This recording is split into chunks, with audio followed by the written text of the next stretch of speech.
Hello, everyone. Austin Schwind, running for House of Delegates. This is a response video to a post somebody made, and it's basically a video directly to you, Jim Cady. Hope that's how you pronounce your name. I'm sorry if I got it wrong.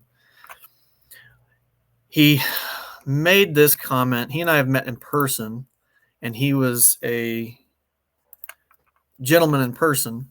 So I'm going to assume, like, I could read this post down here from him, and I could see that it has 3 potential insults in it. I'm going to choose to, since he's a gentleman in person, I'm going to assume that they're just healthy criticisms. And honestly, if he has these feelings, then other people will as well. So I might as well discuss them, right? Firstly, if anybody saw this, this was on a. I was making a post because a former coach of mine is having a heart transplant and they asked for stories. And Jim made this post on that post to my coach. I don't think that was his intention. I don't think he's trying to hijack this. Um, so that's me already giving him the benefit of a doubt here. I am going to start at the end here where he says that I am trying to discredit my opposition using unfounded and unsupported accusations. Jim, I'm very curious if, and by the way, if you want to do this on a video conference or something where we record it and post it, I'm more than happy to. The Terry has decided not to do any kind of debate, so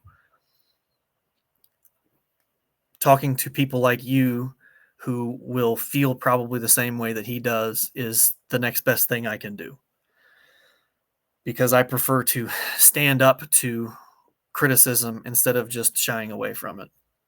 So here where you say that I'm discrediting him with unfounded or unsupported accusations, I would love to know what those are, because I have tried to be very, very careful and use words very precisely and use things that I can show a link to a vote that he made, or a link to a video, or maybe a newspaper article, or whatever.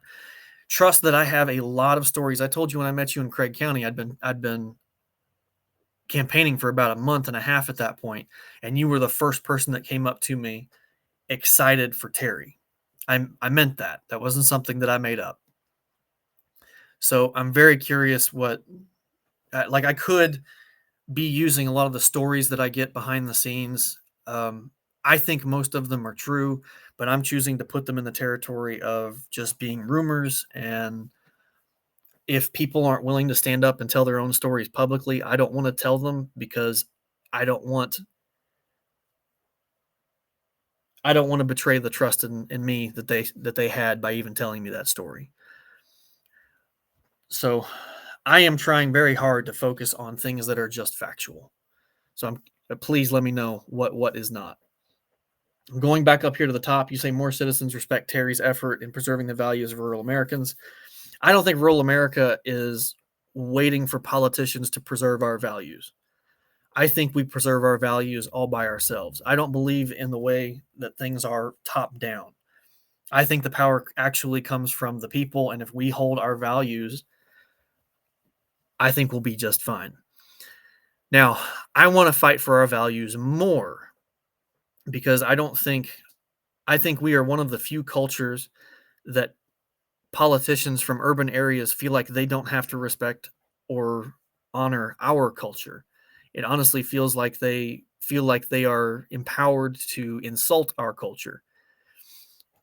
So I want to fight a bit more for rural America in that regard, for sure. And one of those areas is actually going to be trying to change how colleges handle us, basically. But that's getting deep into the weeds. I'll just I'll move on. The next thing that you say is, and by the way, on the first one about preserving culture, Terry and I agree on probably 85% of things.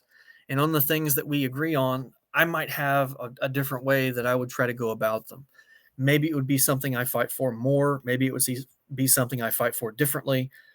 So I don't want to get into the territory of pretending that if he is for something, that means I'm against it. That's not the way. That's not the way this works. A great example of that is the $1.9 million grant for the emergency communications in Craig.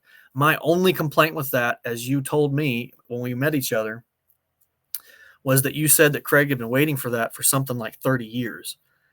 And my only criticism of that is the system itself, where I don't want Craig County's money going to the state and to the feds, and then Craig County having to beg for favors from Richmond in order to provide basic service to their citizens. So that's one of the things I want to change. I want money to stay in the localities more than having it go to the states or having it go to the feds. The next criticism you have here is that you say I'm a newbie, which is true. I mean, I have never been elected to anything. Most of the political things I've done are behind the scenes, and I'm happy for it to be that way in the past. So I'm not the kind of person who's going to show up to if a factory expands in the district, I'm not going to show up at the last minute and jump in front of the camera. I'm going to be the kind of person that stands behind the camera and claps loudly for the people who did the work. So in a lot of ways, I'm a newbie and unknown for that reason, and that's fine. I that's the way that I'd honestly prefer it to be. It's not good for a campaign, obviously, but part of the whole campaign now is trying to get people to know basically who I am. And then you go on here to say basically that I'm not a farmer because I own less than 10 acres, and you're right, it's 8.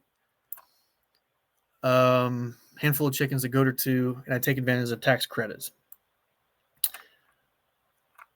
Let's see here.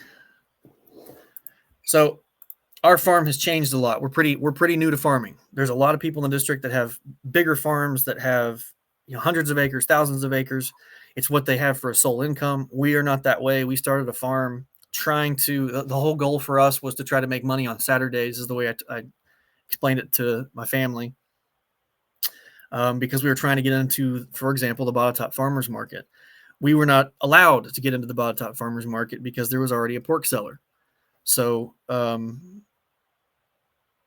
we at one point had 30 pigs, a lot of which we were farrowing and producing something like 60 piglets a year. And here's just an example of when you're saying I'm not a farmer. This is the kind of stuff that I was doing.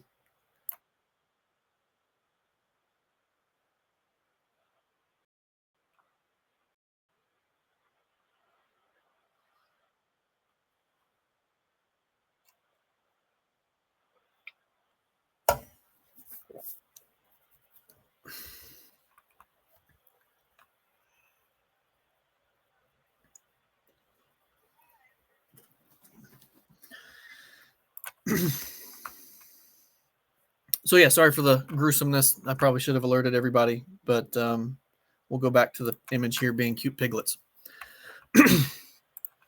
So, I mean, you don't really know me. I understand that, but to throw the accusation, I mean, you said I was trying to discredit my opposition using unfounded or unsupported accusations. I think you just tried to do the same. And we have now, we had to, when we had our new son born, we had a conversation where the pigs were eating all of our money, basically, and a significant portion of our time. And since we weren't able to get in the farmer's market like we thought we were going to, and since we were having to sell piglets for $50 a piece, which is not what we were after, it cost us about $47 to get a piglet to the point ready to wean. That's raising the mom and all that kind of stuff. So we very recently got out of the pig business, and now we're focusing on building infrastructure. And currently we have 5 goats. It's true. Because I'm having to cut about a half mile of fence line through immature woods, and we're trying to get it to the point that we have more grass that isn't an invasive Japanese stilt grass, so that we can possibly have cows on the property or sheep on the property and so on and so forth. So we are at kind of an idle while we raise 3 young children and run a business and run this campaign. And, so I think that's a bit of a cheap shot. But I will say that there are people, I think, that are more of a farmer than we are for sure. Does he have nothing factual to tell me how he can make a positive change? So my website, www.schwinforva.com, has all kinds of areas where I want to start having real conversations about how we can make a positive change. And for example, to just take one issue that's probably near and dear to your heart in the volunteer fire departments. This is a vehicle that basically the incumbent did nothing about when it got banned. And there's a couple of classes of vehicles like this. He often talks about committee assignments and how powerful and how important the committee assignments are. When he was on the transportation committee, I asked for him to give us protections from government overreach in banning vehicles similar to this. And he said he would have to ask the state police for permission in order to give us protections. There were 2 classes of vehicles that were essentially banned by the state police and the DMV and the House, the General Assembly. And a lot of them could be very, very, very good options for our local volunteer fire departments. Now, maybe this one in particular is not a good example of this. This is one of those really, really, really small trucks that you see most of the time on farms. But this is a company in Christiansburg, Duncan Imports, that imports. At the time, they had massive, almost like the Isuzu cab-over trucks that were 4x4 made by Toyota's commercial division, Hino.